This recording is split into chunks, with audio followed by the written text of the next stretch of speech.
Hello hi అండి, welcome to my channel. నేను మీరమ్మ. అందరూ ఎలా ఉన్నారండి? బాగున్నారండి? నేనైతే బాగున్నానండి.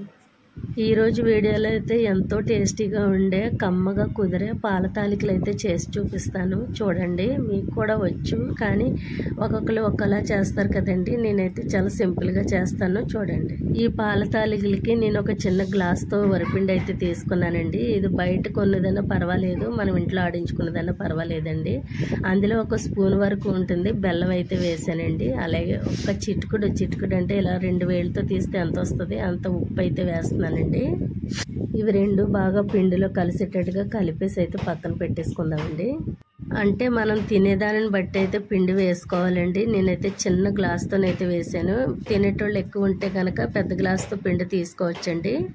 ఇప్పట్లో అయితే ఎంత టేస్ట్గా చేసినా కానీ ఏవి కూడా ఎక్కువ ఎవరూ తినట్లేదు కదండి. ఏదో స్పూన్తో ఒక 2-3 స్పూన్లు తినడమే ఎక్కువండి. ఇన్నాళ్ళ రోజుల్లో అలా కాదండి, పెద్ద పెద్ద డేక్షాలతో అయితే ఇలాంటి ఆరుదలు అవి తయారు చేసేవారంట. అలా తినేవారంటండి అప్పుడు మనుషులు. నేనైతే సగ్గుబియ్యం ముందుగానే నానబెట్టి అయితే పెట్టుకున్నానండి. ఒక అరకప్పు వరకు ఉంటాయి ఇవి.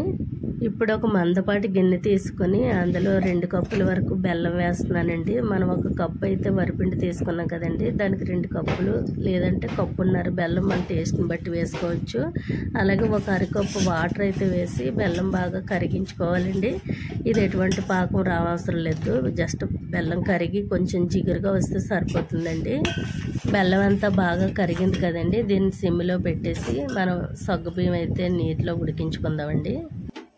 మరొక గిన్నె స్టవ్ మీద పెట్టి మనం ఏ గ్లాస్తో అయితే పిండి తీసుకున్నామో అదే గ్లాస్తో 1 గ్లాసున్నర వాటర్ అయితే వేసుకోవాలండి. ఈ నీళ్లు మరుగుతున్నప్పుడే మనం ముందుగా నానబెట్టుకొని ఉంచుకున్నాం కదండి, ఆ సగ్గుబియ్యం అయితే వేసేద్దాము. ఈ వాటర్ సరిపోతుందండి, ఎందుకంటే సగ్గుబియ్యం ఆల్రెడీ నానిపోయాయి కదండి, ఎక్కువ నీళ్ళు ఏం పట్టవు. సగ్గుబియ్యం అప్పటికప్పుడు వేసుకున్నట్లయితే ఒక్కొక్క అర గ్లాస్ నీళ్ళు ఎక్కువ వేసుకుంటే సగ్గుబియ్యం ఉడకడానికి వాటర్ అయితే సరిపోతుందండి. ఇలా ఉడికి ఇలా పొంగు వస్తుంటాయి కదండి, అప్పుడైతే మనం స్టవ్ ఆఫ్ చేసేద్దామండి, ఎందుకంటే బాగా ఉడికిపోతే కూడా బాగుండవు. ఈ సగ్గుబియ్యం వాటర్తో మనం పిండి అయితే కలుపుకుందామండి తాలికల కోసం. వేడి నీళ్ళు మరిగించి పిండి అయితే కలుపుతారండి, మనకు ఇప్పుడు అవసరం లేదు. ఈ సగ్గుబియ్యంలో వాటర్ అయితే వేసి పిండి కలుపుకుందామండి. వెయ్యిగానే చేయి పెట్టకండి, ఎందుకంటే జిగురుగా ఉండడం వల్ల బాగా వేడి ఎక్కువగా ఉంటుంది. ఇలా స్పూన్తో ముందు కలుపుకున్న తర్వాత చల్లారిన కొద్ది మనం చేతితో మెదుపుకుంటే సరిపోతుంది. నీళ్లు ఒకేసారి ఎక్కువ పోసేయకూడదండి, బాగా లూజ్ అయిపోతుంది పిండి. ఒకవేళ పొరపాటున అలాగ అయినా కానీ కొంచెం వరిపిండి ఉంటే వేసుకుని ముద్దలాగా అయితే కలుపుకోవాలండి. చూడండి, కొంచెం గట్టిగానే ఉండాలి. నేను ఈ విధంగా కలిపాను చూడండి, ఈ విధంగా అయితే కలుపుకోవాలి పిండి. మరీ గట్టిగాను కాదు, అలాగని పలచగా కూడా చేసేసుకోకూడదండి. తాలికలు చేయడానికి అసలు అవ్వదు, పలచబడితే కనుక. ఇగో ఈ విధంగా అయితే కలుపుకోవాలండి. దీన్ని అయితే ఒక పక్కన పెట్టేద్దాం. ఇప్పుడు సగ్గుబియ్యంలో పాలు అయితే వేసుకుందామండి. చిక్కన పాలు వేసుకోండి, చాలా టేస్ట్గా ఉంటుంది. నేనైతే ఇవి గేదె పాలండి, ఇంకా టేస్ట్గా ఉంటుంది. 2 గ్లాసులన్నర 3 గ్లాసుల వరకు వేసుకోండి. కొంచెం పలచగా ఉన్నా సరే కానీ మనం పిండి కలిపి వేస్తాం కాబట్టి చిక్కబడిపోతుంది. సగ్గుబియ్యం మెత్తగా నానడం వల్ల తొందరగా ఉడికిపోయాయండి. ఇప్పుడైతే మనం మంట సిమ్లో పెట్టేద్దాం. పాలు అలా పొంగొస్తూ మరుగుతూ ఉంటాయండి. ఇలాగా నేను తాలికలు అయితే చేసేసానండి. తాలికలు చేయడం అయితే చూపించలేదు. దీనిని జంతికల గొట్టంతో కూడా చేసేసుకోవచ్చండి. డైరెక్ట్గా పాలల్లోనే మనం జంతికల గొట్టంతో పిండేసుకోవచ్చు.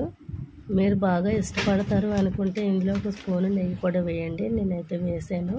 నెయ్యి బాగా కరిగేటట్టుగా ఒకసారి కలుపుకున్న తర్వాత మనం ముందుగా చేసుకున్న తాలికలు అయితే వేసేస్తానండి. అంటే ఎక్కువగా చేసుకునే వాళ్ళు ఇలా మామూలు చేతితో చేయలేరు కాబట్టి జంతికల గొట్టం యూజ్ చేస్తే బాగుంటుందండి. ఇవ్వండి, నేనైతే చేసేసాను. ఇవి కొద్దిగా అయితే వేసేస్తున్నానండి. తాలికలు చేసేటప్పుడు నెయ్యి కానీ నూనె కానీ రాసుకొని చేస్తే చేతికి పిండి అంటుకోకుండా ఉంటుందండి.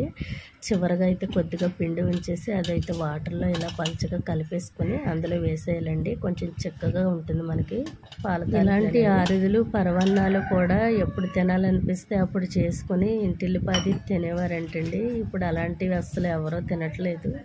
ఈ పిండి కలిపేసి చుట్టూరా తిప్పుతూ అయితే పోసేయాలండి. ఒకే దగ్గర పోస్తే అలా ఉండకట్టేస్తుంది. ఇవి కొద్దిగా కలపాలండి, మరీ ఎక్కువగా కలిపేస్తే తాలికలన్నీ పేస్ట్లు అయిపోతాయి. ఇప్పుడైతే లేటెస్ట్ ఫ్యాషన్లతో పాటు లేటెస్ట్ వంటలు వచ్చేసాయి కదండి. ఈ పాతకాలం వంటలు ఎవరు కూడా తినట్లేదు, కానీ వీటి టేస్ట్ ఏది కూడా భర్తీ చేయలేవండి. వీటిని ఇలా మనం ఉడికేయలేదో నొక్కి చూసుకుంటే తెలిసిపోతాయండి, ఉడికిపోతాయి. ఎంతో టైం అయితే పట్టదు. తాలికలు చూడండి ఇలా కట్ చేస్తే ఉడికిపోయినట్టు ఉన్నాయి కదా. ఇప్పుడైతే మనం ముందుగా బెల్లం పాకం తీసి పెట్టుకున్నాం కదండి, అదైతే ఇందులో వడకట్టేసుకుందాము. బెల్లం పాకం బాగా చల్లారిపోయి ఉంటుంది కనుక ఇరిగిపోయే ఛాన్స్ ఉంటుందండి. పాకం అంతా ఇందులో వేసేసుకుని ఒకసారి మనం అటు ఇటు కలిపేసుకున్న తర్వాత ఇందులో ఇలాచీ పౌడర్ వేసుకోవాలండి. అలాగే కొబ్బరి ముక్కలు కూడా ఎక్కువగా కొద్దిగా నేతిలో అయితే వేయించుకుని వేసుకుంటే చాలా బాగుంటుందండి. నా దగ్గర అయితే ఇలాచీ కూడా లేదు, అలాగే కొబ్బరి ముక్కలు లేవు. నేను కిస్మిస్ అలాగే జీడిపప్పు అయితే వేయించి వేస్తున్నానండి. ఇంతేనండి, ఎంతో కమ్మగా టేస్టీగా ఉండే పాల తాలికలు అయితే రెడీ అయిపోయాయండి. మీరు కూడా ట్రై చేసి ఎలా వచ్చిందనేది నాకు కామెంట్ అయితే చేయండి. వీడియో నచ్చితే లైక్ చేసి సబ్స్క్రైబ్ చేసుకోండి. ఇలా